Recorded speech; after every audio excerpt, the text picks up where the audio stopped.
sebagai rata-rata manusia, maka sebenarnya yang perlu kita lihat adalah apa sih sebenarnya yang minimal harus kita miliki gitu ya sebagai seorang muslimah, sehingga kita bisa dikatakan atau bisa disebut telah maksimal melakukan pemberdayaan atau kontribusi. Nah, kalau kita lihat di KBBI, ya, masyarakat itu sejumlah manusia dalam arti seluas-luasnya dan terikat oleh suatu kebudayaan yang mereka anggap sama. Jadi kembali lagi kalau kita masih SMA gitu ya, kita lihat-lihat buku SMP, ternyata ketika kemudian berbicara manusia gitu ya, mulai dari nanti kita akan berbicara konteks masyarakat ya, dari persepsinya berbagai macam ahli ya, ada Durkheim dan sebagainya. Nah, di sini manusia dalam arti seluas-luasnya dan terikat oleh suatu kebudayaan yang mereka anggap sama. Ada masyarakat kota ya, ada masyarakat desa ya. Lalu ada masyarakat dari jenis-jenisnya kita mengenal ada masyarakat yang majemuk ya, masyarakat yang kita sebut masyarakat heterogen ya dan lain sebagainya.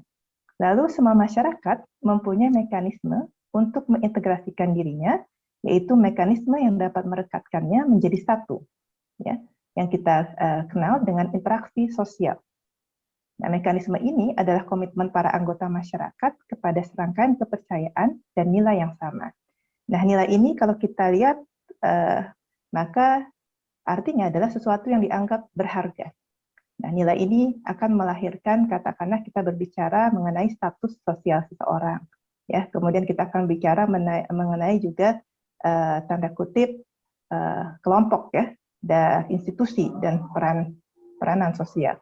Mungkin di sini kalau ada guru-guru IPS ya akan lebih paham gitu ya, atau orang-orang yang kemudian belajar lebih mendalam tentang katakanlah manusia dan masyarakat.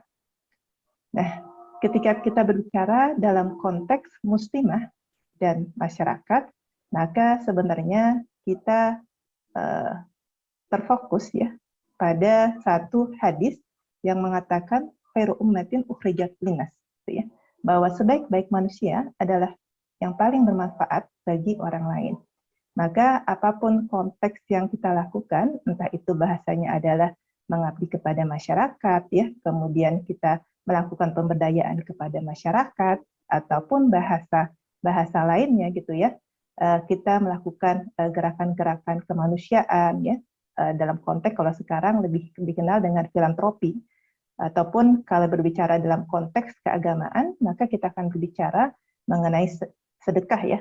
Kalau zakat itu kan wajib, yang tidak wajib itu kan yang kemudian irisannya dengan urusan sosial, manusia sebagai makhluk sosial, yang kemudian nilainya dianggap sama untuk seluruh umat beragama, yaitu agak dekat itu sedekah dan infak gitu ya. Maka ini yang kemudian kalau di bulan Ramadan buat katakanlah sebuah organisasi pemberdayaan gitu ya, seperti rumah zakat ya, lalu zakat apalagi kalau misalnya zakat sukses gitu ya, lalu ada LAS ya, lembaga amin zakat yang lain, ataupun Basnas ya kalau yang punya negara, maka kemudian kita akan berbicara konteks-konteks bermanfaat yang kemudian terkait dengan masalah mal atau masalah harta. Nah, bicara output atau proses dari sebaik-baik manusia adalah yang paling bermanfaat bagi orang lain, maka konteks bicaranya adalah proses berkontribusi di masyarakat. Nah, ini apa saja sih yang bisa kita lakukan ketika kemudian kita berbicara berkontribusi di masyarakat ya. Jadi ada masyarakat yang kemudian kalau dulu kita akan bicara sekitar lingkungan ya, lingkungan RT, RW gitu ya, kelurahan, majelis taklim. Tapi saat ini dengan perubahan katakanlah dari sosial budaya ya, yang kemudian teknologi hadir di sini, maka kemudian ada platform sosial media yang luar biasa pengaruhnya ini lebih dahsyat daripada kemudian kita berbicara konteks lingkungan dalam arti konvensional. Kemudian kita akan lihat lagi ketika muslimah melakukan kontribusi di masyarakat bisa melalui katakanlah bagaimana bekerja ya secara formal ataupun secara informal. Kalau tadi kita lihat seorang Dewi Nur Aisyah ya, kemudian melakukan karir ya secara formal ya, ada di katakanlah tim Satgas ya, walaupun kemudian tim Satgas ini bukan sesuatu yang struktural ya, tapi memang secara fungsional saja ada dibentuk dengan kemudian peristiwa-peristiwa tertentu karena ada bencana yang luar biasa, pandemi. Nah, ini dibentuk di sini. Atau katakanlah orang-orang yang kemudian memilih karir secara informal. Ya, kalau informal kita mungkin bisa melihat katakanlah bagaimana para YouTuber gitu ya, ataupun kalau yang agak-agak ya bicara jadul gitu ya, nggak kekinian gitu ya, maka kita akan berbicara sektor informal ya, berdagang gitu ya, berdagang, kemudian usaha ya, catering dan lain sebagainya ya. Atau kalau misalnya kita bicara konteks yang lebih kekinian ya, kalau dagangnya berarti sekarang dagangnya online ya, menggunakan platform-platform seperti Tokopedia, Shopee dan lain sebagainya. Atau bisa jadi kita kemudian aktif melalui komunitas atau yayasan, kemudian ya berbagai macam organisasi ya, yang kemudian di sana kita bisa melakukan kontribusi ya, kontribusi untuk masyarakat. Nah, apa saja gitu contohnya kalau misalnya kemudian kita bergabung di komunitas gitu ya. Ada kemudian komunitas-komunitas yang luar biasa gitu ya, bisa kita lihat di berbagai macam media sosial ya. Mereka kumpul-kumpul komunitas misalnya goes gitu ya, kemudian melakukan aksi-aksi kebaikan ya, yang selain eksis ya juga tanda kutip berkontribusi itu di masyarakat. Lalu kita bicara yayasan, yayasan ini ya pasti semua yang non-profit biasanya kalau dia berbadan hukum maka bentuknya yayasan. Karena kan kalau ormas ada yang berbadan hukum, tidak berbadan hukum. Ketika tidak berbadan hukum bisa jadi dia komunitas atau dengan nama apapun, peer dan lain sebagainya. Tapi ketika dia berbadan hukum, maka biasanya dia berbentuk yayasan ya, atau bentuknya satu lagi ormas itu lupa saya. Nah, dan lain sebagainya ya. Lalu ketika kita berbicara dalam konteks Al-Quran gitu ya, maka bicara mengenai peran muslimah ya, itu secara umum gitu ya, dia di sini disampaikan tidak ada pembedaan antara laki-laki dan perempuan. Itu dia surat An-Nahl ayat 97, surat Al-An'am ayat 165, surat Al-Taubah ayat 71. Artinya ya perempuan itu ya memang bagian dari tadi yang disebut dengan manusia, karena manusia itu terdiri dari dua jenis, laki-laki dan perempuan. Ya, kalau kita lihat di sini di surat An-Nahl ayat 97, man amila solihan minad dzakarin aw unsa wa huwa mu'minun falanuhyiyannahu hayatan thayyibah wa lanajziyannahum ajrahum bi ahsani ma kanu ya'malun. Barang siapa yang mengerjakan amal soleh, baik laki-laki maupun perempuan, dalam keadaan beriman, maka sesungguhnya akan kami berikan kepadanya kehidupan yang baik. Dan sesungguhnya akan kami beri balasan kepada mereka dengan pahala yang lebih baik dari apa yang telah mereka kerjakan. Jadi kita lihat di sini, di ayat ini, ya disebutkan baik laki-laki maupun perempuan. Jadi kalau kita berbicara konteks kemudian perempuan ada yang mengatakan ya kalaupun mau keluar dari rumah gitu ya, ya memang harus berdasarkan izin suami, dan ketika ingin berkontribusi di masyarakat, maka sekali lagi alasannya adalah bahwa kita sama-sama ingin mengerjakan amal soleh gitu ya. Kita ingin katakanlah melakukan kebaikan-kebaikan karena kita yakin bahwa Allah akan memberikan balasan ya kepada kita berupa pahala yang lebih baik dari apa yang telah kita kerjakan. Nah, itu merupakan istihad kita ya ketika kita kemudian memilih melakukan aktivitas di masyarakat. Lalu yang kedua, ketika kita lihat di surat Al-An'am gitu ya, di sini dikatakan wa huwallazi ja'alakum khala'ifal ardi wa rafa'a ba'dukum fawqa ba'din darajatin liyabluwakum fima atakum. Inna rabbakum sari'ul iqabi wa innahu laghafurur rahim. Dan dialah yang menjadikan kamu penguasa-penguasa di bumi, dan dia meninggikan sebagian kamu atas sebagian yang lain beberapa derajat, untuk mengujimu tentang apa yang diberikan kepadamu.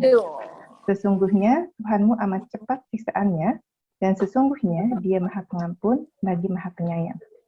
Jadi kita ingin, tanda kutip, ketika kita keluar rumah ya, berkontribusi kepada masyarakat, karena kita yakin gitu ya, bahwa Allah akan meninggikan derajat kita beberapa derajat ya, untuk menguji kita ya dengan berbagai macam hal. Gitu ya. Jadi ibarat kata ketika kita membahas tentang muslimah dan keluarga, maka sebenarnya tahapan untuk melakukan perbaikan itu, kita akan melakukan islahul fardi, ya, memperbaiki diri kita sendiri, yang kemudian kita akan punya beberapa indikator.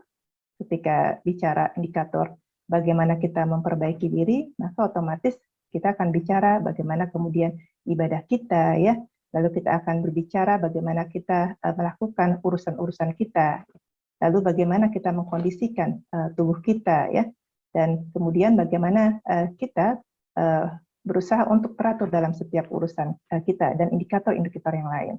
Lalu kita akan berbicara sebagai seorang muslimah, maka kita punya peran-peran gitu ya di dalam keluarga.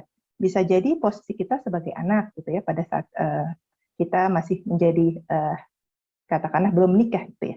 Maka ketika sebagai anak, maka lakukanlah peranan-peranan kita dengan baik ya.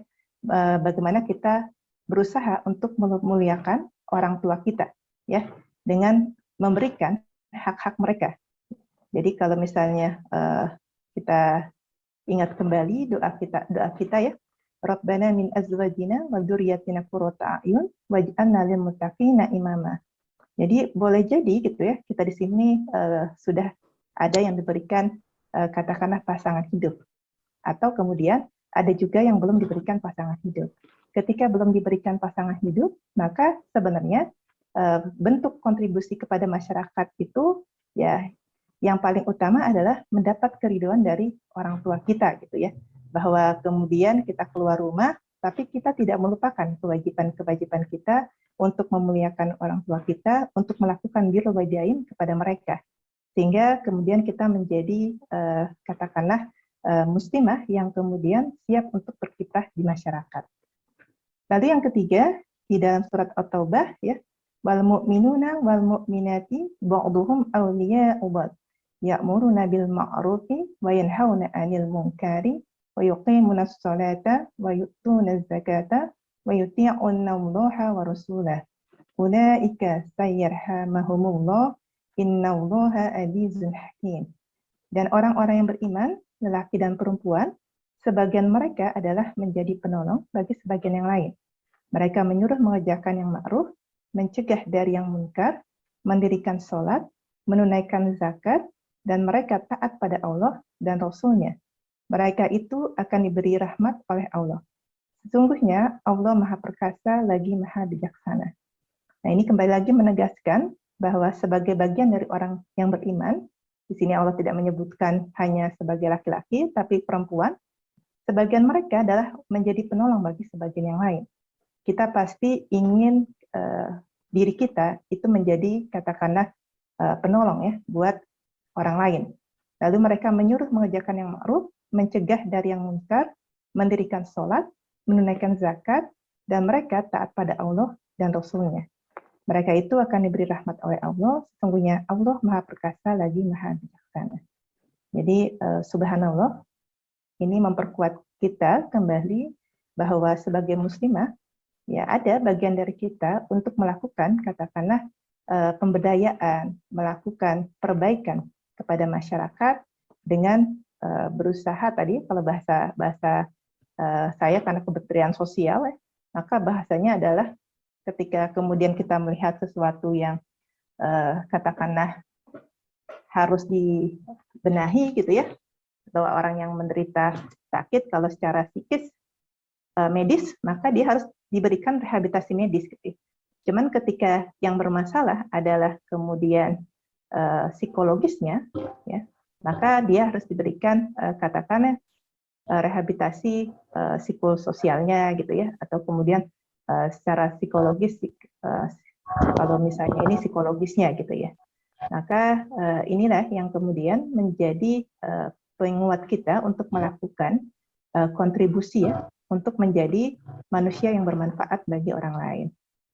Nah, bicara konteks perempuan, di sini jelas perempuan memiliki hak dan kesempatan yang sama dalam berbuat kebaikan, dan itu dijamin dalam Al-Quran.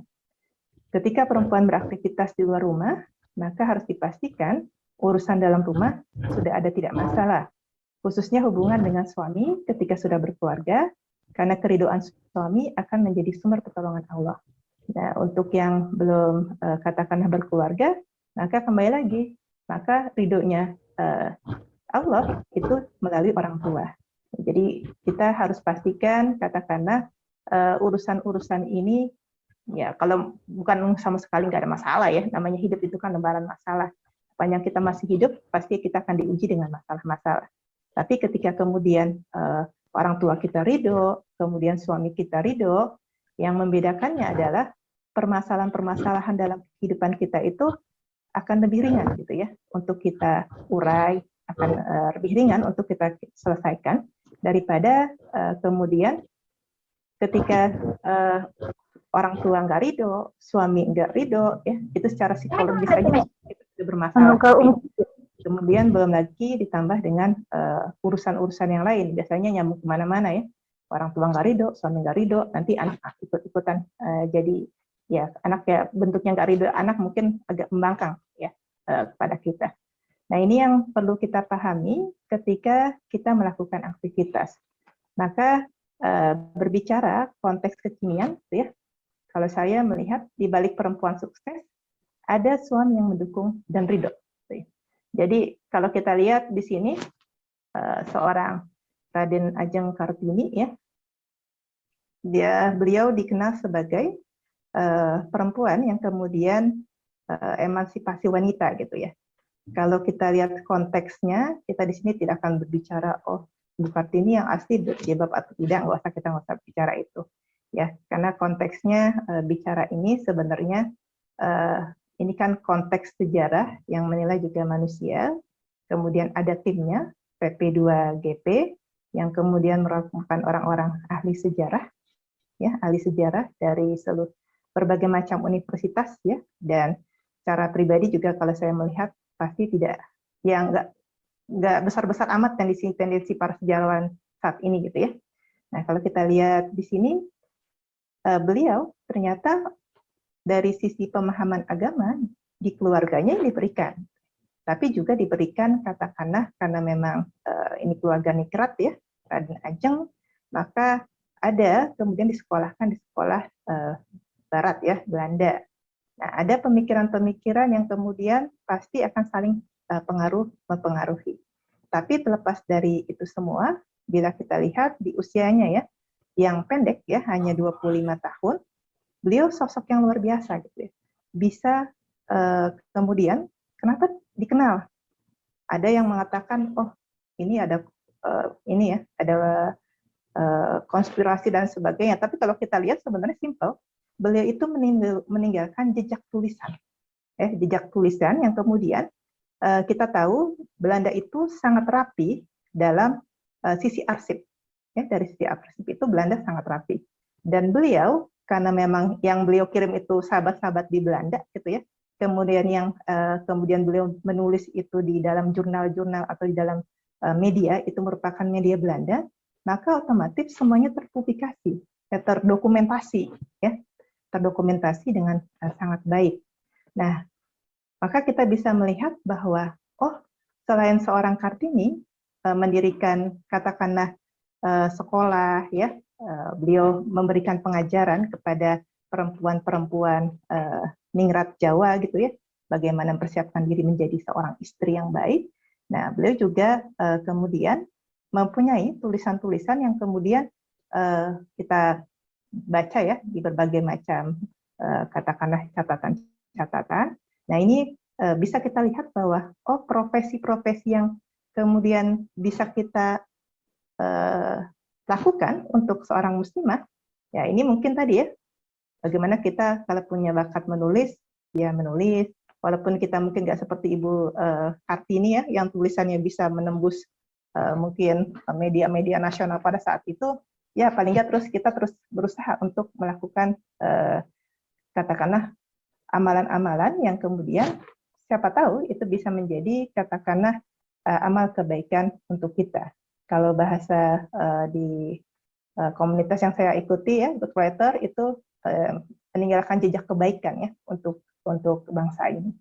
Lalu kita lihat suaminya gitu ya, beliau ini menikah dengan seorang Fida yang punya anak, dan kemudian kita tahu bahwa beliau itu ingin sekali kuliah di Belanda.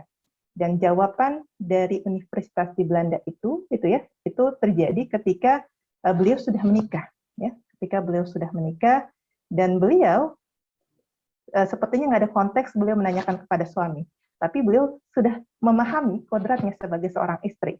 Jadi posisinya kalau zaman dulu ke Belanda berapa bulan gitu ya, karena kalau kita tahu, kita kalau misalnya ke Arab saja, kalau kita sering mendengar atau membaca pada tahun sekitar di bawah tahun 60-an gitu ya, itu ke Arab itu bisa 6 bulan ya dengan kapal laut.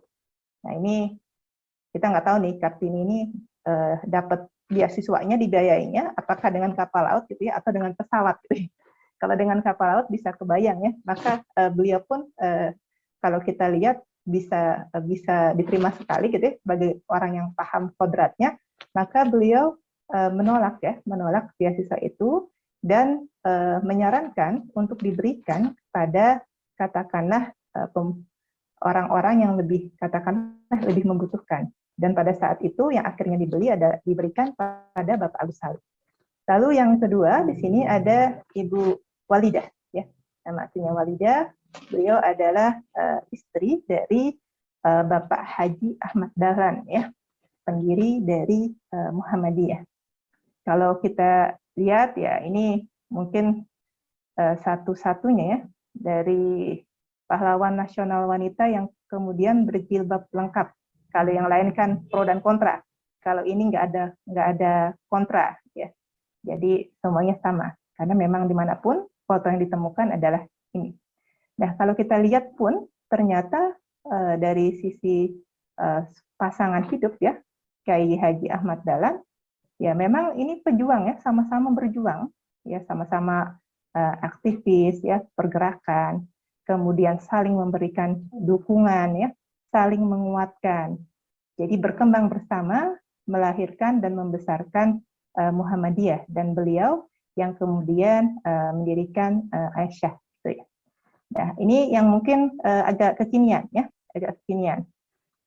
Sebenarnya banyak tokoh ya yang bisa kita lihat dari profil-profil muslimah gitu ya. Nah, ini saya dalam konteks biar kita, kalau saya akan secara pribadi ya melihat gitu ya, melihat mereka, maka ya subjektif, cuman paling tidak kita bisa melihat bahwa mereka adalah perempuan sukses yang memang kesuksesan itu pasti didukung oleh pasangan hidupnya. Di sini ada Ibu Khofifah Indah Parawansa gitu ya. Di sini ada Bu Tri Risma Harini, lalu di sini ada Ibu almarhumah Yoyo Yusro. Ini kalau misalnya kita lihat seorang Khofifah gitu ya, Indar Parawansa dengan berbagai macam aktivitasnya gitu ya. Mungkin kita lihat suaminya nggak terlalu terdengar gitu ya. Sama juga seperti Ibu Tri Risma Harini. Jadi kalau misalnya ada acara-acara gitu, kalau sini beliau kan kalau jadi mensos itu suaminya baru meninggal ya. Jadi tidak terlalu ini, cuman kalau di berbagai macam media kan kita bisa tahu bahwa suaminya seorang ASN ya. ASN dan kemudian ya ini laki-laki yang kemudian nggak bermasalah ya. Istrinya lebih bersinar gitu ya daripada katakanlah mereka. Ini kan berarti ada suami yang mendukung dan ridho gitu ya. Jadi nggak mungkin kemudian mereka ini semuanya punya anak gitu ya, bahkan yang Ibu Yosustro ini anaknya 13 gitu ya, dan kemudian berkarir dengan karir yang luar biasa gitu ya, udah bukan standar-standar katakanlah kabupaten kota gitu ya, tapi udah nasional ya. Dan itu bisa menjadi inspirasi kita. Kalau konteks kekinian tadi kita berbicara atau melihat Mbak Dewi ya, Mbak Dewi Nur Aisyah ya, sebagai seorang mahasiswa berprestasi ya, mungkin dari SD sampai SMA kerjaannya mungkin juara umum terus gitu ya. Kemudian di kuliah pun kita bisa melihat luar biasa prestasinya gitu ya, kalau kita baca biografinya. Lalu di kuliah pun ya, bagaimana dia dengan katakanlah anaknya ya, suaminya gitu ya. Jadi mereka dokter bersama gitu ya, sama-sama sedang mengambil S3 dan saling berjuang gitu ya. Dan ya saling melengkapi. Dan kalau kita lihat aktivitas Mbak Dewi itu, kalau saat ini posisi di Jakarta, kalau ada katakanlah penelitian di mana gitu ya, atau seminar di mana, maka kita akan melihat, maka Mbak Dewi itu akan mengatur kalau misalnya pergi, ya kalau suaminya nggak bisa gitu ya, maka ibunya yang akan dibawa, dan ibunya kemudian yang akan menjaga. Ya. Nah, jadi kalau misalnya kita lihat sebenarnya memang harus ada faktor-faktor pendukung gitu ya, ketika muslimah ingin katakanlah berkontribusi di masyarakat selain tadi dukungan dan ridho ya, entah itu dari suami, entah itu dari orang tua.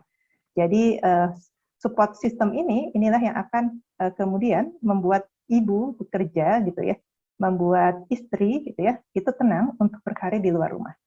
Jadi prinsipnya sebenarnya kalau misalnya saya secara pribadi, jangan sampai kita kerja kemudian kita berkontribusi di masyarakat, anak atau keluarga itu menjadi masalah. Itu yang harus kemudian kita hindari.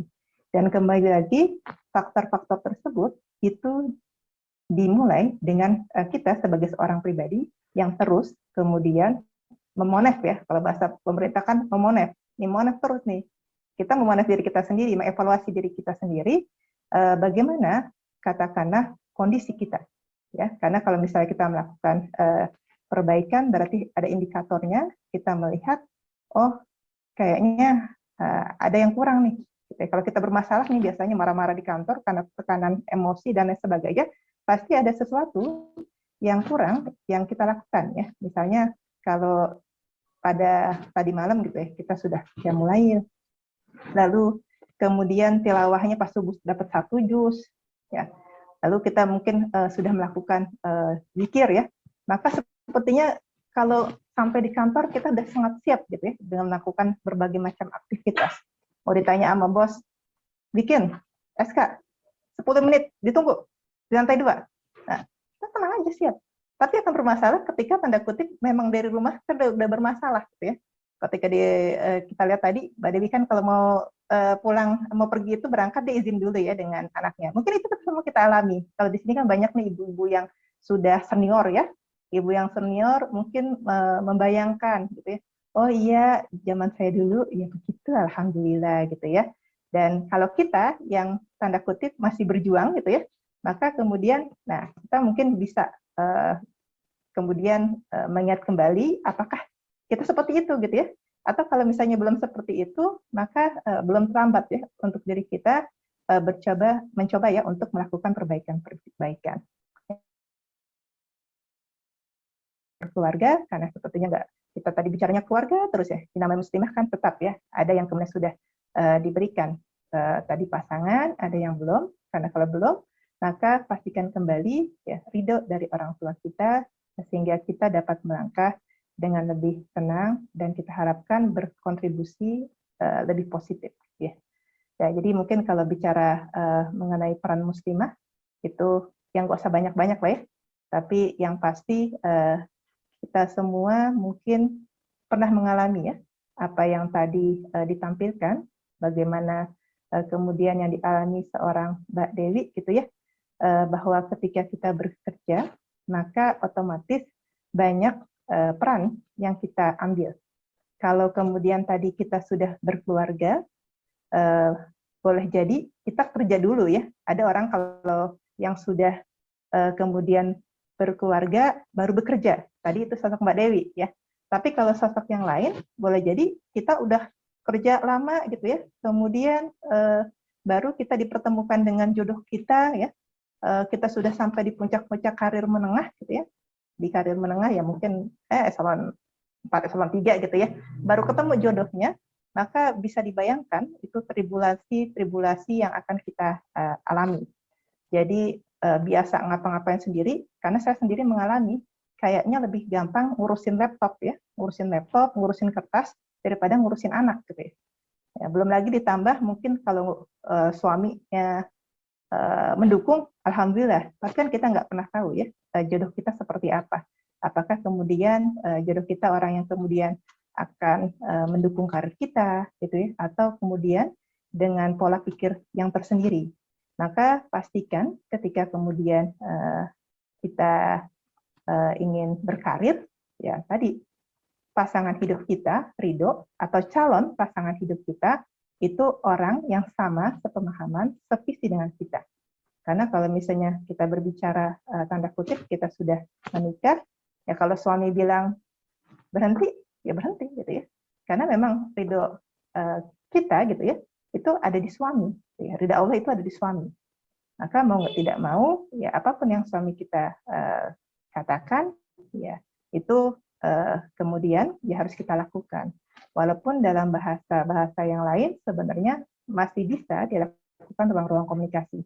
Tapi tidak semua laki-laki ya itu bisa kemudian terbuka untuk melakukan komunikasi. Maka yang tahu kita ataupun pasangan kita, keluarga kita adalah kita sendiri.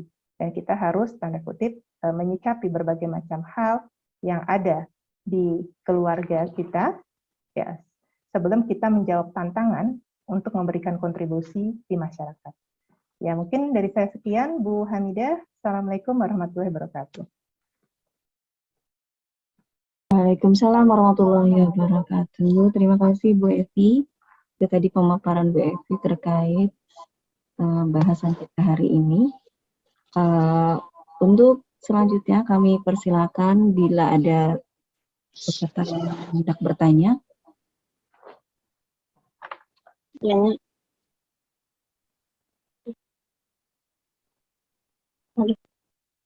Halo? Iya. Assalamualaikum. Waalaikumsalam warahmatullahi wabarakatuh. Siapa Ibu? Iya, ini Yoyo Haironi Ir mau tanya Bu Evi mengenai tadi peran muslimah dan masyarakat. Seandainya ini kan ada istilahnya kita berhubungan dengan sedekah.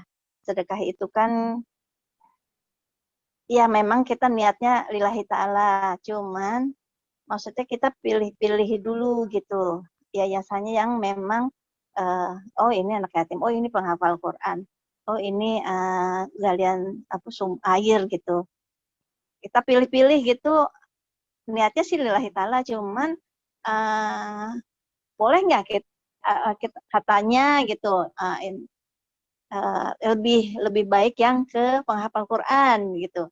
Jadi kita terus ke sana, padahal gimana tuh menurut Islam, harusnya dibagi rata gantian apa walaupun sedikit gitu ya, tapi rata apa emangnya gimana menurut Islam, kita bagi-bagi rata atau kita ke sana terus yang penghafal Quran misalkan gitu terus-terusan gitu gimana. Terus yang kedua ke masyarakat itu juga ke tetangga juga yang dekat ya, saudara terdekat itu memang sakit, ada yang sakit, kita udah tengokin, kita udah doain gitu, kasih semangat, tapi seandainya kita alhamdulillah diberi sehat gitu ya, seandainya kita jadi dia juga kita kan nggak kuat gitu, sakitnya itu berlarut-larut terus gitu.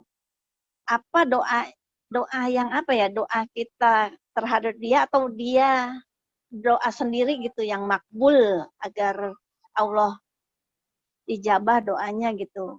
Apa emang udah ujian, apa emang udah ini takdir Allah ya, karena dia seandainya saya yang merasakan saya nggak kuat gitu. mungkin ada doa yang paling makbul gitu. Padahal didoain ya udah, dia berdoa udah gitu. Itu aja Bu Evi mengenai ke muslimah dan masyarakat. Terima kasih, mohon jawabannya. Assalamualaikum warahmatullahi wabarakatuh. Waalaikumsalam warahmatullahi wabarakatuh. Bagaimana Ibu Evi? Mau langsung atau mungkin kita diskusi berapa orang? Satu dulu Bu, satu-satu ya. Oh ya, satu-satu. Ya, jadi terima kasih Ibu Yoyo. Kalau kita lihat sebenarnya kemudian terhadap sedekah ini kan banyak riwayat ya. Dan kemudian antara satu kasus dengan satu kasus yang lainnya, terusnya prioritas dan prioritas lainnya itu pasti akan saling menyesuaikan. Kalau kita lihat konteksnya, ya sebenarnya kita akan melihat bahwa ya ini Islam ini kan sumuliyatul Islam ya, agama yang sumul. Jadi semuanya itu diperhatikan. Jadi kalau kita bicara konteks tanda kutip, apakah kemudian kita lebih prioritaskan ke penghafal Al-Quran saja, sedangkan yang lain tidak. Kan ada sisi-sisi sosial yang lain yang kemudian dalam konteks Islam itu sangat diperhatikan. Kita tetap harus memperhatikan anak yatim, ya. Kita kemudian tetap harus ya mempedulikan tetangga-tetangga kita yang kelaparan. Walaupun tanda kutip kalau bicara kemarin kita bicara mana sih yang lebih utama untuk kita berikan tanda kutip sedekah, maka kita akan bicara keluarga terdekat yang kemudian mempunyai hubungan darah dengan kita, itu yang kemudian harus kita perhatikan. Tapi bukan berarti menafikan ini hal-hal yang lain. Jadi kalau misalnya saya sendiri sih tanda kutip ya, maka saya secara pribadi saya akan menggilir saja, menggilir. Kalau misalnya saya punya rezeki yang cukup banyak, maka ya saya berikan porsi-porsinya. Dan kita kan bisa melihat atau mendapatkan informasi, menggali informasi, kalau bahasa saya mah assessment gitu ya. Mungkin dokter atau peksos tuh bicaranya assessment atau psikolog gitu ya. Kita akan melihat nih kebutuhan ini yang lebih urgent tuh yang mana gitu ya. Karena satu sisi, satu permasalahan itu bisa jadi dengan konteksnya, kemudian dengan waktunya, itu akan berbeda prioritas ya, akan berbeda prioritas. Dan itu tergantung kemudian pada saat itu prioritas yang lebih tepat yang mana. Ya, boleh jadi tanda kutip, misalnya ada yayasan atau katakanlah pesantren yang kemudian kita melihat memang masih kurang nih bantuannya ya untuk tahfiz dan lain sebagainya. Maka ya kita prioritaskan dulu ke sana. Atau kemudian pada suatu saat lagi kita tanda kutip melihat misalnya oh di daerah misalnya NTT sono gitu ya, banyak yang butuh sumur gitu ya. Karena memang udah daerah misionaris, kemudian tanda kutip kita akan berbicara oh di sana dari sisi alam ya itu sulit dan lain sebagainya, termasuk kategori daerah yang kemudian pendapatan PAD-nya rendah, maka kita berikan di sana. Atau mungkin tanda kutip itu juga bisa langsung misalnya oh di Palestina lagi ini nih ya, atau di negara-negara yang lain. Walaupun ada juga yang berpendapat jangan mikirin orang lain jauh-jauh ke luar gitu ya, pikirin aja negara sendiri. Nah itu kan konteksnya bicara kembali lagi sumuliyatul Islam. Islam itu katakanlah kita akan berbicara menyeluruh. Jadi sesuatu itu bisa jadi berbeda, kemudian tingkatan kebutuhannya atau prioritasnya yang dipengaruhi oleh waktu dan kondisi. Lalu yang kedua, ketika berbicara ada tetangga yang sakit gitu ya, mungkin kita sering atau pernah membaca gitu ya di tafsir bahwa para nabi itu ada yang kemudian katakanlah menderita sakit gitu ya, itu sampai bertahun-tahun. Ada Nabi Lut ya yang kemudian menderita sakit parah gitu ya. Nah ini doa yang mana yang makbul?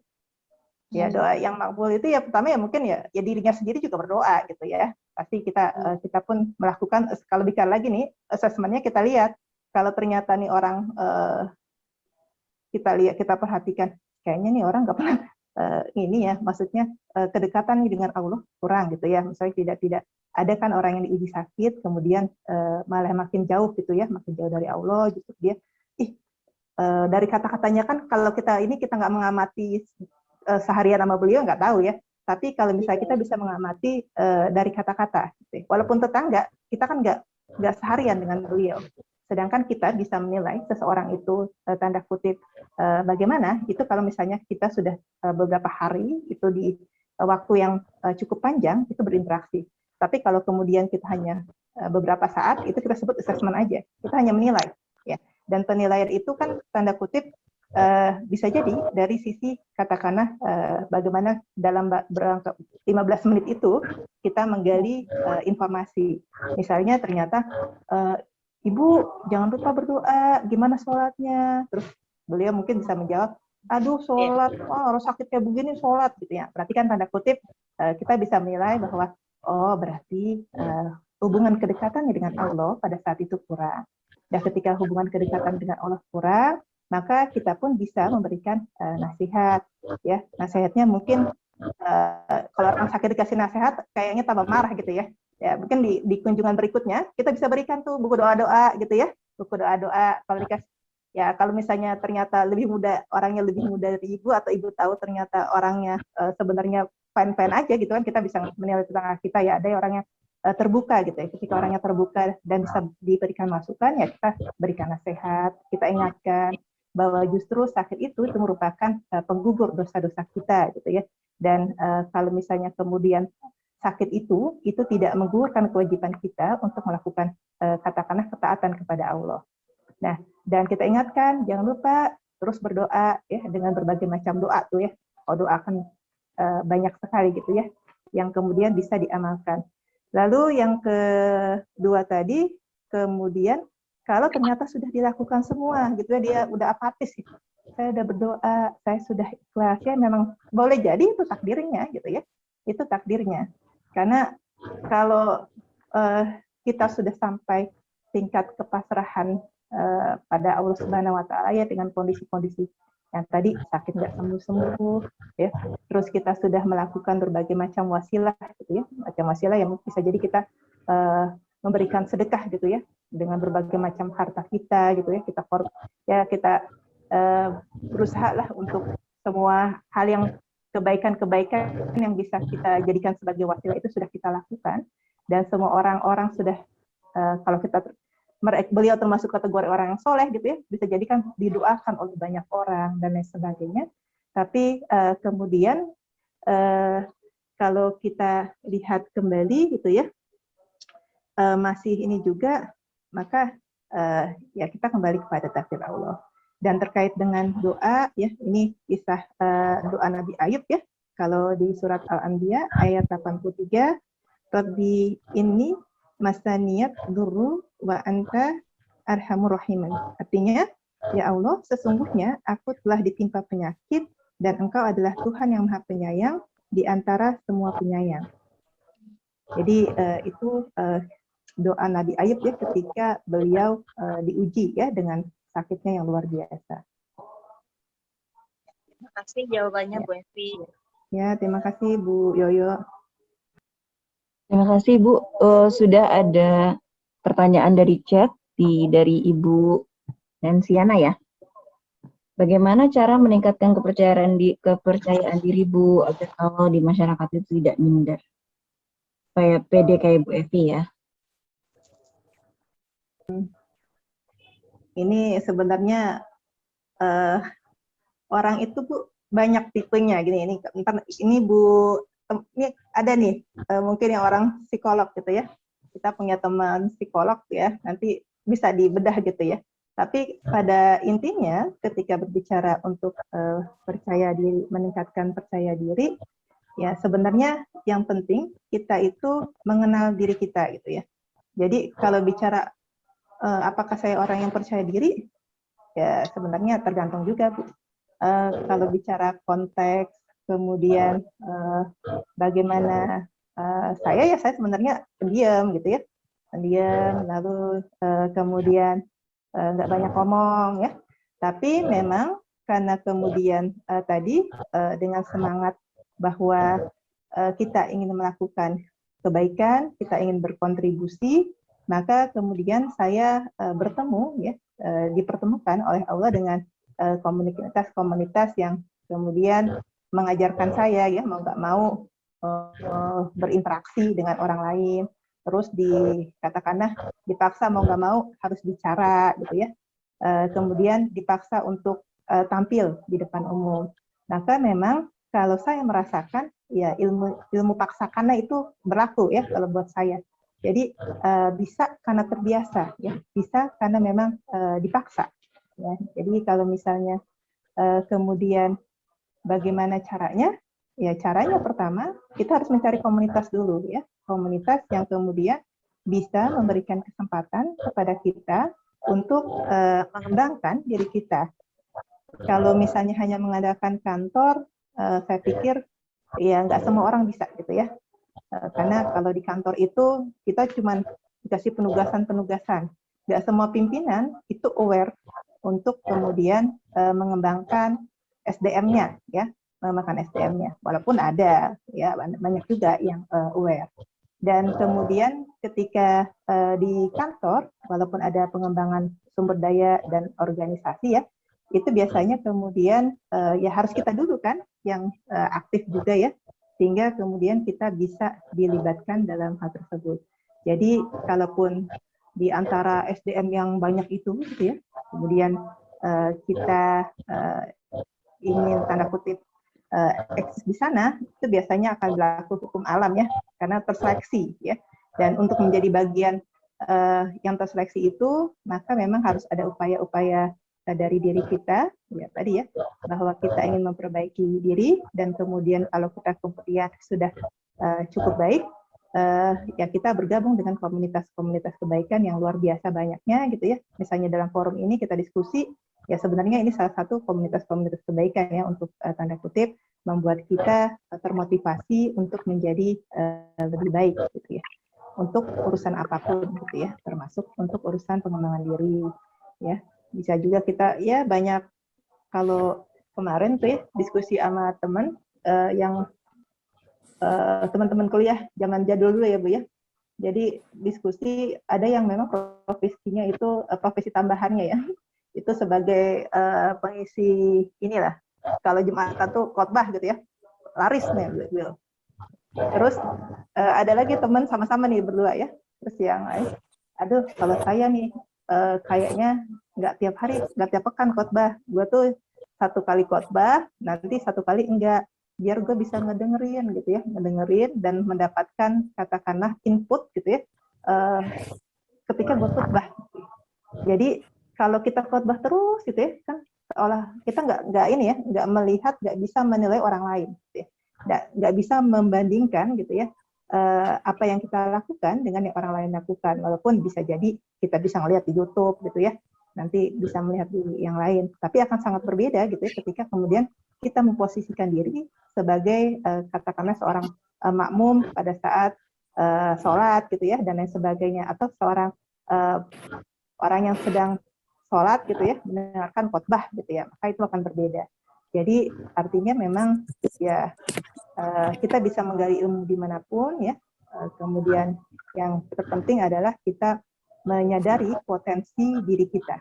Kalau kemudian pendiam, ya kayak saya nih yang pendiam gitu ya, kemudian nggak banyak bicara, ya cari komunitas yang kemudian akhirnya kita diberikan kesempatan untuk bicara. Ya, jadi kalau misalnya ngarepin di kantor saja, ya kayaknya nggak terlalu banyak peluang itu. Seperti itu Bu. Ya, Bu Evi, terima kasih. Halo, kedengaran suaranya ya? Dengaran Bu Hamidah? Pertanyaannya masih dari chat Ibu, dari Ibu Leni Marlina. Pendapat Bu Evi terkait pasangan yang LDR. Bisa karena bekerja Ibu. Ya. Intinya kan tetap ya Bu, kalau kita kembali lagi sepanjang suami kita ridho, ya. Karena memang tanda kutip laki-laki pun kan tipenya beda-beda ya. Ada yang kemudian suami itu cukup disenangkan dengan makanan yang enak gitu ya. Ada yang kemudian tanda kutip dia cukup disenangkan dengan katakanlah rumah yang rapi gitu ya.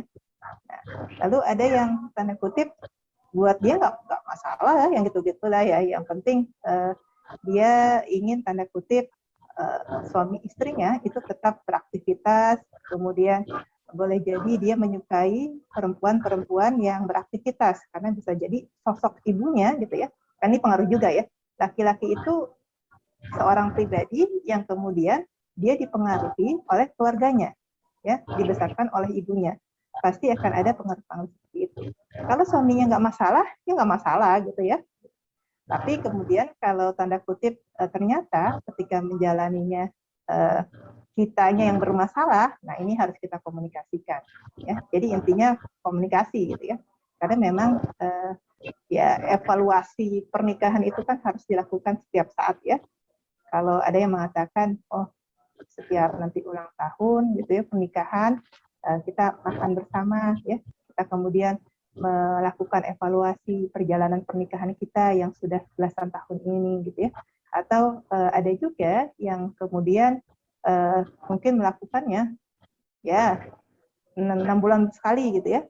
Atau ada yang mungkin tergantung kebutuhan gitu ya, tergantung kebutuhan. Nah, tergantung kebutuhan bisa jadi nih kalau misalnya ibu tiba-tiba oh ada penugasan atau penempatan di luar kota gitu ya. Penempatan di luar kota yang kemudian memisahkan antara suami dan istri. Ya, kita komunikasikan saja dengan suami kita. Dari sisi aspek katakanlah kita bicara untuk keluarga. Ya, namanya keluarga kita akan bicara ya yang baik ya yang ngumpul gitu ya, yang ngumpul ketemu ya, bertemu dan sebagainya. Tapi kemudian ketika kondisinya tidak ideal, nah ini suami kita oke, tidak masalah, kita pun tidak masalah. Tapi ketika ada ternyata kita bermasalah karena bisa jadi posisinya kalau kita LDR itu kan banyak yang harus dipertimbangkan ya. Nanti faktor anak ya, faktor tanda kutip ketika anak itu akan ikut kita gitu ya, atau ikut suami gitu ya. Dan kemudian bagaimana ketika anak ikut kita, maka luar biasa gitu ya, effort yang harus kita keluarkan. Karena kita harus mengkondisikan anak ya, lalu tidak ada dukungan dari suami, nah itu kita akan jadi supermom ya, atau superwoman ya. Jadi ya nganterin anak sekolah dulu lah, terus nanti bisa boleh jadi pas istirahat, orang istirahat kita ngambil anak sekolah gitu ya. Nah ini pilihan-pilihan yang kemudian kita diskusikan dengan suami kita, karena yang memang yang paling tahu kemanfaatan katakanlah kita tetap bekerja walaupun kemudian kita LDR, itu adalah kita sendiri. Jadi intinya komunikasi, ketika ada masalah maka dibicarakan, lalu dipertimbangkan positif ya, negatifnya ya. Lebih banyak mana manfaatnya daripada mudaratnya.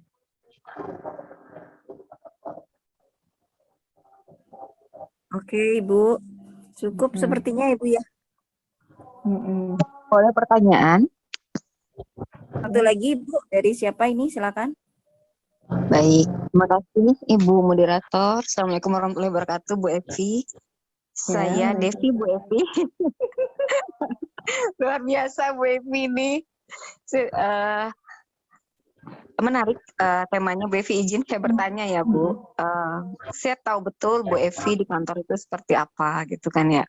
Dan masih sempat berbagi ilmu ke masyarakat itu bagi saya sangat luar biasa. Yang ingin saya tanyakan, bagaimana trik-triknya atau cara-caranya membagi waktu antara pekerjaan, masyarakat, anak, dan hati. Karena kadang ketika kita bekerja, semua energi dan tenaga sudah habis. Kemudian kita ada perasaan, oh berarti Sabtu Minggu saya harusnya untuk keluarga dong gitu. Tapi ternyata kan kita juga harus ada keinginan untuk berbagi dengan masyarakat. Nah, bagaimana cara-cara dan triknya Bu Evi untuk mengelola itu semua? Kemudian satu lagi pertanyaan saya, masih menyangkut sedekah sebenarnya Bu Evi. Bagaimana menurut Bu Evi dan ketentuan agama itu kalau kita bersedekah dengan teman non-muslim? Ya, itu saja Bu Evi. Terima kasih banyak. Sehat dan bahagia selalu. Assalamualaikum warahmatullahi wabarakatuh. Waalaikumsalam warahmatullahi wabarakatuh. Ini Bu Hamidah. Bu Hamidah lagi mencatat. Ibu, silakan Ibu Oh, mengelola iya. waktu dan bersedekah Ibu. Ada 2 pertanyaan. Ini senior saya ini, Mbak Devi. Siap Ya. Bu Evi.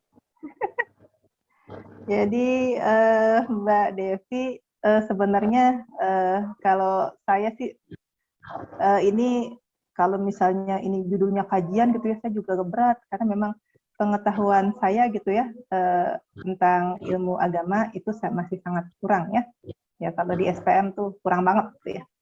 Nah, tapi ketika ini konteksnya karena memang ini kita ini aja seperti kuliah, diskusi ya dan lain sebagainya, maka agak ringan lah buat saya gitu ya untuk tanda kutip berbagi ilmu gitu ya.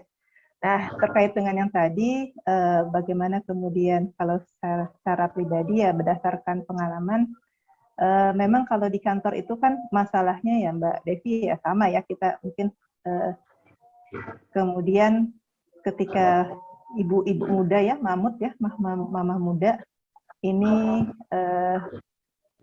punya banyak aktivitas, punya banyak peran, dan kemudian kita sebagai seorang pribadi ya, kita pasti biasanya ingin eksis juga gitu ya. Nah, maka pertama tadi ujung-ujungnya kembali ke konsep awal ya, kembali ke bagaimana komunikasi kita dengan suami ya. Kalau suami kemudian satu visi dengan kita, paham ya, maka buat beliau gitu ya nggak ada masalah ketika memang istrinya kemudian berbagi perannya. Tapi kemudian yang akan menjadi masalah ketika ya nggak sevisi dengan suami, ya itu akan berat. Nah kalau sudah satu visi ya tinggal kita aja mengkondisikan tadi ya. Kalau misalnya kemudian kita yang lebih paham lah ya, kita bisa menilai dan kita bisa kemudian menempatkan diri gitu ya idealnya. Nggak mungkin ketika kemudian Senin sampai Jumat tanda kutip kita udah full. Kalau tadi Mbak Dewi ya di inian itu pergi pagi pulang tanda kutip malam, itu Mbak Dewi yang saya tahu rumahnya di Jakarta ya. Gimana pegawai-pegawai yang rata-rata gitu ya, itu rumahnya di Depok, Tangerang, Bekasi gitu ya, Bogor yang di ujung Berung sono bisa beli rumahnya. Maka Cibitung ya pasti akan lebih pagi lagi berangkat belum ketemu ibarat kata masih azan subuh gitu ya.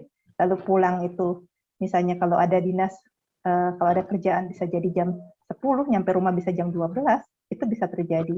Dan kemudian kalau kemudian kita di hari Sabtu dan Minggu ada aktivitas, nah kalau suami udah paham sebenarnya bisa dikondisikan ya, tetap bisa dikondisikan. Artinya kalau saya secara pribadi, saya aktivitas apapun membawa keluarga, Bu. Ya, ini karena Zoom aja gitu ya. Karena Zoom malah suami saya ngebawa anak saya jalan-jalan gitu ya, karena kalau enggak berisik ya. Anak saya akan bersaing berbicara dengan saya. Jadi otomatis ini kerjasama ya, butuh kerjasama. Jadi idealnya ya ketika memang ada forum-forum yang memang kita diperkenankan untuk membawa keluarga, ya bisa lah membawa atau disiasati membawa keluarga, ya kita bawa. Karena mereka juga punya hak ya, punya hak dengan kita, baik secara kualitas maupun secara kuantitas. Nah, jadi nggak udah Sabtu Ahad ya kita fokus dengan diri kita semua ya, dengan masyarakat gitu ya. Walaupun memang kalau udah anaknya sudah besar sebenarnya ya kualitas itu bisa dipakai. Tapi kalau misalnya anaknya masih di bawah ya 7 tahun, kayaknya kuantitas itu tetap dihitung ya, tetap dihitung karena bagaimana akan berbicara kualitas ketika kemudian secara kuantitas kita tidak pernah memberikan waktu gitu ya. Tapi kalau misalnya kita berbicara yang lain lagi, tadi seperti pertanyaan Bu Neni, gimana kalau LDR dan lain sebagainya, ternyata ayahnya di luar kota dan sebagainya, asal itu sudah disepakati, maka kita berbicara, yaitu pilihan yang kita ambil, Dan kita percaya bahwa tanda kutip ada kebutuhan-kebutuhan yang memang kemudian harus kita jalani, yaitu takdir kita, gitu ya, takdir kita untuk tanda kutip menjalani hal-hal itu. Lalu kalau bicara lagi sedekah ya, sedekah untuk non-Muslim, ya kan kalau kita banyak pilihan gitu ya, tapi ternyata memang kalau kita lihat di Sirah Nabaiyah kan banyak hal ya. Rasulullah itu juga setiap pagi gitu ya, itu selalu memberikan katakanlah sedekah roti kepada seorang yang buta ya dari Bani Israel. Yang kemudian kalau misalnya kita lihat sampai ketika beliau memaki-maki Rasulullah ya, padahal karena nggak tahu kan, nggak ngelihat dan sebagainya, tapi dia selalu diberikan roti ya, dan ketika roti itu tidak ada gitu ya, tidak ada yang memberikan, beliau malah bertanya, ini kenapa nggak diberikan gitu ya. Atau misalnya ada kisah lagi kemudian sedekah yang kemudian diberikan kepada hewan gitu ya. Jadi artinya kalau kita berbicara terkait dengan sedekah ini gitu ya, maka tidak masalah juga diberikan kepada tanda kutip walaupun dia non-Muslim. Tapi kita pun juga harus ya nggak semuanya kemudian kita berikan kepada non-Muslim. Ada juga yang kemudian tetap harus kita berikan kepada sesama Muslim. Itu seperti itu Mbak Devi. Terima kasih, Bevi. Terima kasih Bu Devi pertanyaannya. Terima kasih Bu Evi sudah menemani kita sampai di akhir ujung kajian kita hari ini. Terima kasih semua sobat muslimah.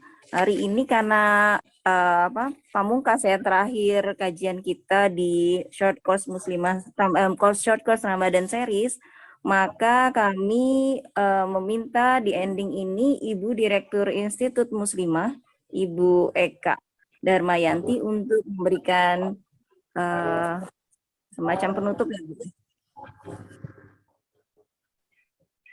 Baik, Bu Hamidah, terima kasih. Assalamualaikum warahmatullahi wabarakatuh. Waalaikumsalam warahmatullahi wabarakatuh. Kabar Sobat Muslimah, semoga sehat walafiat ya. Syukur sekali ternyata sampai dengan hari ini sudah masuk ke sesi keempat kita di kegiatan short course kuliah menjadi muslimah hebat ini. Ternyata antusiasme dari peserta makin hari makin meningkat. Dan saya memberikan apresiasi kepada seluruh sobat muslimah yang hadir tetap setia mengikuti acara demi acara sehingga kegiatan kita bisa berlangsung dengan baik. Sebagai penutup hari ini, saya coba mengingatkan kembali terkait dengan bagaimana misi yang kita bangun dari terbentuknya Institut Muslimah Indonesia ini adalah kita ingin menjadi seorang muslimah yang memberikan kontribusi bagi peradaban mulia dengan membangun berbagai macam kegiatan. Salah satunya adalah kegiatan membentuk pribadi muslimah yang soleha, kreatif, terampil, berwawasan luas, dan memiliki kontributif di masyarakat. Jadi ini salah satu topik yang juga tadi sudah disampaikan oleh Bu Evi ya, bagaimana seorang muslimah bukan hanya soleh untuk pribadinya dan keluarganya, tapi juga memiliki dampak yang signifikan bagi masyarakat. Dan untuk kegiatan hari ini, alhamdulillah kita sudah memasuki sesi keempat ya. Dari tanggal 8 kita sudah mulai 8 April sampai dengan hari ini tanggal 29 April. Dan tadi saya lihat antusiasme peserta juga sangat baik. Namun kami mengingatkan kembali kepada seluruh peserta bahwa ada tugas yang masih belum selesai yang harus diikuti oleh peserta, yaitu kalau memang peserta ini akan mengklaim menjadi mendapatkan sertifikat 20 JP. Tugas itu adalah membuat sebuah tulisan dalam format Word ya. Temanya adalah muslimah hebat menurut pandanganku dan strategi mencapainya. Dulu kita mencanangkan kegiatan penulisan ini bisa dikumpulkan di hari ini gitu. Tapi karena satu dan lain hal kami mencoba memutuskan untuk memperpanjang waktu pengumpulannya menjadi tanggal 10 Mei 2022. Dan tulisan Sobat Muslimah dapat dikirim ke email kami ya, institutmuslimahindonesia@gmail.com. Silahkan membuat untuk bisa nanti kita berikan sertifikat kepada peserta yang sudah menyelesaikan kegiatan penulisannya. Satu hal lagi adalah kami coba mengingatkan kembali terkait dengan program di IMI ya, Institut Muslimah Indonesia.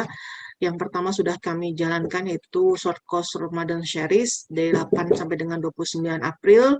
Nanti setelah ini akan ada juga kegiatan kelas keterampilan muslimah yang intinya adalah untuk memperkuat skill life skill muslimah, yaitu dengan kelas menjadi content creator ya. Dengan Canva, ini adalah kelas pemula, kita akan mulai di bulan Mei. Silakan bagi muslimah yang ingin bergabung bisa ikut kegiatan kami akan sebar flyernya dalam waktu dekat. Dan di bulan Juli, insya Allah kita akan mengadakan namanya kelas kepribadian muslimah. Levelnya akan bertingkat dari level 1 sampai dengan level 3. Dan intinya adalah kepada bagaimana pembentukan karakter unggul di muslimah.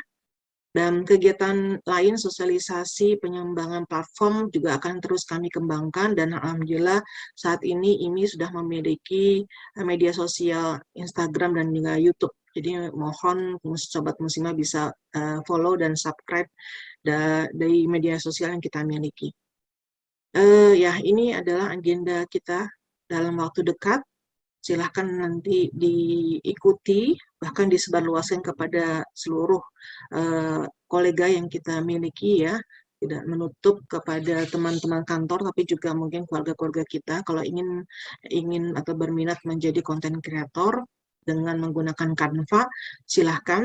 Tapi memang syaratnya nanti Sobat Muslimah sudah memiliki dulu ya akun Canva-nya, sehingga kita bisa melakukan explore lebih lanjut. Nanti kalau ada yang tertarik dengan kelas kepribadian, kita akan mulai di bulan Juli. Kita sudah punya asesor ini ya, asesor SDM ya. Nanti beliau akan sharing juga bagaimana mengenal potensi yang dimiliki oleh muslimah, termasuk juga mengcounting atau memberikan tools-nya ya untuk bisa menilai kita tuh tipikal seperti apa. Satu hal lagi saya akan menyampaikan terkait dengan ini, yaitu media sosial yang dimiliki oleh IMI, yaitu di Instagram. Silahkan Sobat Muslimah bisa mengikuti atau memfollow Instagram kami ya. Baru 17 nih, mungkin kalau ditambah dengan hari ini ada 31 orang, bisa lebih banyak, atau mungkin bisa disebarluaskan ke kolega-kolega kita. Sehingga peran IMI ini akan semakin luas ya di masyarakat. Dan kami tetap berkomitmen untuk bisa menjaga kelangsungan kegiatan ini terus-menerus ya, tidak hanya di hari ini. Dan ini juga ada YouTube kami ya, channel YouTube kami, silahkan bisa di-follow. Dan jika Sobat Muslimah ada yang mungkin tidak sempat mengikuti dari awal ya, silahkan bisa diikuti, ada rekamannya di YouTube kami ya. Dan bagi Sobat Muslimah yang sudah bergabung kemarin di WA Group, kuliah menjadi muslimah hebat, jangan left ya dari grup. Kami akan tetap menjadikan grup WA tersebut menjadi grup keluarga besar Institut Muslimah Indonesia. Jadi silakan yang belum bergabung ke grup WA dapat mengklik di link tersebut ya, bit.ly keluarga ini. Dan di sini kami akan menginformasikan tidak hanya kegiatan-kegiatan kami, tapi juga motivasi ya, quote-quote yang bisa menjadikan motivator atau motivasi bagi seluruh Sobat Muslimah. Dan akhir kata, saya selaku Direktur IMI, Institut Muslimah Indonesia, mengucapkan banyak terima kasih kepada seluruh Sobat Muslimah yang sudah istiqomah, sudah semangat ya sampai mengikuti 4 sesi di kelas ini ya, Ramadan Sharis kali ini. Mudah-mudahan begitu banyak kebaikan yang bisa kita peroleh dari berlangsungnya kegiatan ini, dan saya selaku direktur juga banyak mengucapkan terima kasih atau mohon maaf jika memang dalam penyelenggaraan kegiatan ini banyak kekurangan di sana sini. Dan sebagai penutup, Saya mengucapkan taqabbalallahu minna wa minkum siyamana wa siyamakum kullu am wa antum bi khair. Mudah-mudahan dengan Ramadan ini menjadikan pribadi muslimah kita semakin kuat ya, dan juga kita bisa memberikan dampak yang signifikan bagi tidak hanya bagi keluarga, tapi juga bagi orang-orang sekitar kita. Terima kasih atas kontribusinya, partisipasinya, dan semangatnya. Mudah-mudahan kita bisa berkumpul lagi, bertemu lagi dalam kegiatan-kegiatan atau agenda-agenda berikutnya. Demikian, Assalamualaikum warahmatullahi wabarakatuh. Waalaikumsalam warahmatullahi wabarakatuh. Terima kasih Bu Eka. Terima kasih Sobat Muslimah semua. Terima kasih Bu Evi sudah membersamai kita pada hari ini. Mari sama-sama kita tutup dengan membaca hamdalah. Alhamdulillahirabbil alamin. Dan doa khatmil Quran. Allahumma arhamna bil Quran waj'alhu lana imaman wa nura wa hudan wa rahmah. Allahumma zakkirna minhu ma nasina wa 'allimna minhu ma jahilna warzuqna tilawatahu ana al-laili wa atrafan nahar waj'alhu lana hujjatan ya Rabbal Alamin. Terima kasih Sobat Muslimah semua. Wabillahi taufiq wal hidayah. Wassalamualaikum warahmatullahi wabarakatuh. Terima kasih. Waalaikumsalam warahmatullahi wabarakatuh. Sebelum live mungkin bisa foto dulu Bu Hamidah. Boleh, Bisa silakan. foto dulu. Siapa yang bisa? Ibu bisa ya foto. Ya. Baik. Ayo dibuka. 1, 2, 3. Sebentar ya.